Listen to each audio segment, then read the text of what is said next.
സതീശൻ മന്ത്രിസഭയിലെ മന്ത്രിമാരാരൊക്കെ വകുപ്പുകൾ ഏതൊക്കെയെന്നറിയാൻ കാത്തിരിക്കുകയാണ് കേരളം. തിരക്കിട്ട ചർച്ചകൾ പുരോഗമിക്കുകയാണ്.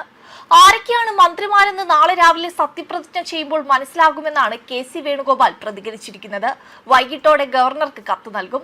മന്ത്രിമാരെ നേരിട്ട് പ്രഖ്യാപിക്കാറില്ല, അതാണ് രീതി. യു.ഡി.എഫിന്റെ ഏറ്റവും പ്രഗത്ഭരായ ടീമാകും നാളെ സത്യപ്രതിജ്ഞ ചെയ്യാൻ പോകുന്നത്. ജനങ്ങളുടെ പ്രതീക്ഷകൾക്കനുസരിച്ച് മുന്നോട്ടു പോകാനുള്ള നല്ല ടീമിനെ തന്നെയാകും അണിനിരത്തുക.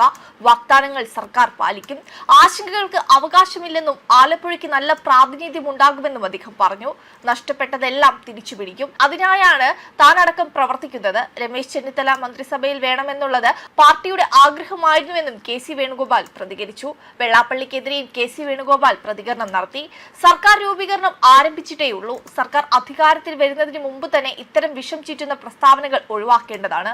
നമ്മുടെ നാട്ടിൽ വർഗീയത ഇളക്കിവിട്ടാൽ അതിനെ ജനം അംഗീകരിക്കുന്നില്ലെന്നതിന് ഏറ്റവും വലിയ തെളിവാണ് ഈ തെരഞ്ഞെടുപ്പ് ഫലം. അതുകൊണ്ട് തന്നെ തൊട്ടതിനും പിടിച്ചതിനുമെല്ലാം ലീഗിനെ ആക്രമിക്കുന്ന ശൈലി നാട്ടിൽ സ്പർദ്ധ വളർത്താനുള്ള ഉദ്ദേശത്തോടെയാണ്. ജനങ്ങൾ കാത്തിരിക്കുന്നത് ഇത്തരം തമാശകൾക്കല്ലെന്നും ജനങ്ങൾക്ക് വേണ്ടി എന്തൊക്കെ ചെയ്യുന്നു എന്നതാണ് ജനം കാത്തിരിക്കുന്നതെന്നാണ് കെ.സി. വേണുഗോപാൽ വ്യക്തമാക്കിയത്.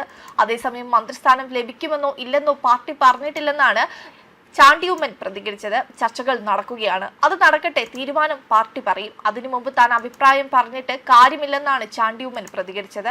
ജനങ്ങളുടെ ഏറ്റവും പ്രധാനപ്പെട്ട അജണ്ട വികസനമാണ്. രണ്ടാമത്തേത് ഞങ്ങൾ കൊടുത്ത ഗ്യാരണ്ടി. ഇത് നടപ്പിലാക്കാനായി നാളെ ഒരു മന്ത്രിസഭ പ്രതിജ്ഞ ചെയ്യും. അതുകൊണ്ട് നാളെ വരെ കാത്തിരിക്കൂ.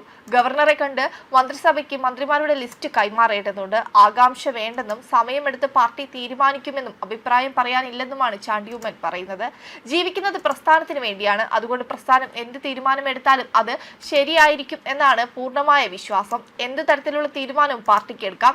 താൻ MLA ആകണമെന്ന് ആഗ്രഹിച്ചു. അത് പാർട്ടി തീരുമാനിച്ചതുകൊണ്ട് മാത്രമാണ് അക്കാര്യത്തിൽ ഒന്നും അഭിപ്രായം പറയാൻ താൻ ആളല്ലെന്നാണ് ചാണ്ടി ഉമ്മൻ പ്രതികരിച്ചത്. കൂടാതെ മന്ത്രിസ്ഥാനം വേണമെന്നും ടേൺ വ്യവസ്ഥ അംഗീകരിക്കാനാവില്ലെന്നും നിലപാട് കടുപ്പിച്ചിരിക്കുകയാണ് മാണി സി കാപ്പൻ. മന്ത്രിസ്ഥാനം 5 വർഷം തന്നെ വേണം. പാലായിൽ വന്ന് വി.ഡി. സതീശൻ മന്ത്രിയാക്കുമെന്ന് പറഞ്ഞു.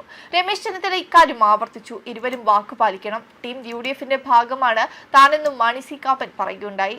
സിറോ മലങ്കര സഭാധ്യക്ഷൻ major archbishop Baselios Mar ക്ലിമിസുമായുള്ള കൂടിക്കാഴ്ചയ്ക്ക് ശേഷമായിരുന്നു മാണി സി കാപ്പന്റെ പ്രതികരണം. മാണി സി കാപ്പൻ അങ്ങോട്ട് വന്ന് വണ്ടിയിലായിരിക്കില്ല, കൊടിവെച്ച വണ്ടിയിലായിരിക്കും തിരിച്ചു വരികയെന്ന് വി.ഡി. സതീശൻ തന്നെ പ്രസംഗിച്ചിരുന്നല്ലോ. കൺവെൻഷന് വന്നപ്പോൾ രമേശ് ചെന്നിത്തലയും അത് തന്നെ പറഞ്ഞു. രണ്ടുപേരും വാക്കു പാലിക്കണമെന്നാണ് അദ്ദേഹം പറയുന്നത്. കേരള കോൺഗ്രസ് വിഭാഗത്തിന് ഒരു മന്ത്രിസ്ഥാനവും ചീഫ് വിപ്പ് പദവിയും നൽകാനാണ് നിലവിലെ തീരുമാനം. 2 മന്ത്രിസ്ഥാനം നൽകില്ല. അനൂപ് ജേക്കബിനും മാണി സി കാപ്പനും ടേൺ വ്യവസ്ഥയിൽ മന്ത്രിസ്ഥാനം നൽകാനാണ് നീക്കം. ആദ്യം ടേം അനൂപ് ജേക്കബിന് നൽകാനാണ് ധാരണ. വെബ് ഡെസ്ക് കർമ്മ ന്യൂസ്.